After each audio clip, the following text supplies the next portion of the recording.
না, আমি আসলে যেটা মনে করি যে গণভোটটা করা হয়েছে নিছকই একটা এক ধরনের ঢাল হিসেবে। হ্যাঁ, বিকজ যারা এখানে এই এই এই রাজনীতিটা করেছে, গণভোটের রাজনীতি, এটা প্রয়োজনীয়তা আসলো কোথা থেকে? কারণ আপনি জানেন যে ঠিক এই মুহূর্তে যে প্রক্রিয়াতে আমাদের যে বিদ্যমান কনস্টিটিউশনের 106 ধারায় যে আইনি প্রক্রিয়ার মধ্যে দিয়ে এই সরকারটি আছে, সেই হুম। সরকারটির 120 দিনের মধ্যে নির্বাচন দেওয়ার কথা, ইত্যাদি ইত্যাদি অনেক কিছু। এবং আসলে যে ইতিহাস কি বলে, ইতিহাস তো এটাই বলে না যে কোনো সময় সব সময় সকলের না, রাইট?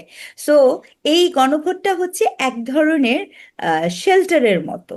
মানে হচ্ছে এখানে যেই পক্ষটি এই মুহূর্তে ক্ষমতায় আছে, তারা আসলে তাদের বৈধতা নিশ্চিতকরণের হুম। একটা উপায় হিসেবে এই গণভোট নামক একটা আবিষ্কার করেছে, যাতে করে পরবর্তীতে কখনো যদি কোনো সময় এরকম কিছু হয়। এবং গণভোটটা আপনার কি নামে দেওয়া হয়েছে? জুলাই চার্টারের নামে।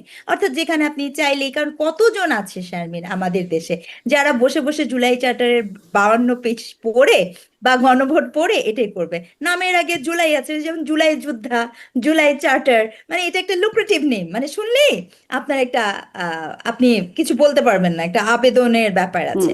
তো সেরকম একটা জিনিস করা হয়েছে যাতে করে সকলে এটা এই ভোটই করেন, কিন্তু মূল উদ্দেশ্য আসলে জুলাইকেও না, মূল উদ্দেশ্য কোনো পরিবর্তন না। মূল উদ্দেশ্য হচ্ছে যারা এখন ক্ষমতায় আছে তাদের এক ধরনের আইনি বৈধতা নিশ্চিত করা।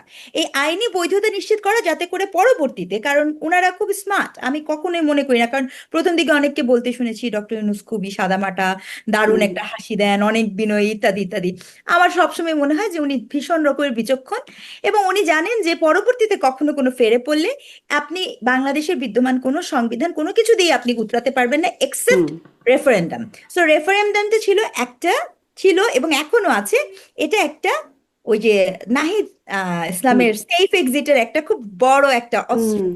তো সেটাকে আচ্ছা। আসলে মূলত ব্যবহার করা হয়েছে এই গণভোটের সাথে, এবং এটা ব্যবহার করা হবে। আপনি হুম। দেখবেন নির্বাচন হোক বা না হোক, আমি আপনাকে গ্যারান্টি দিচ্ছি, নির্বাচন হোক বা না হোক, এই গভর্নমেন্ট গণভোট ডেফিনেটলি করবে। বিকজ কিন্তু এখানে গণভোটে ওই যে বেইজ্জতি হ্যাঁ, হবে না তো, যেটি মোস্তফা ফিরোজ বলছেন? আশ্চর্য! আপনি এখন ফিরোজ ভাই কেন বলছেন আমি বুঝতে পারছি না। আপনার আমি আমি মানে গণভোটের রেজাল্টটা যে আমি তুমি ডামির মতো হবে না, এটা কি গ্যারান্টি আছে? মানে যত যেই যেটা বলুক, যদি আপনার সকল ক্ষমতা এভাবে হয়, সিটিসি হয়, অথবা আপনি এখন এই যে নতুন আলাদিনের চিরাগের মতো অল অফ এ সাডেন আপনি এখন প্রবাসীদের ভোটার হুম। করে দিয়েছেন, এটা নিয়ে তো আমার হুম। ভীষণ রিজার্ভেশন আছে। I am very sorry.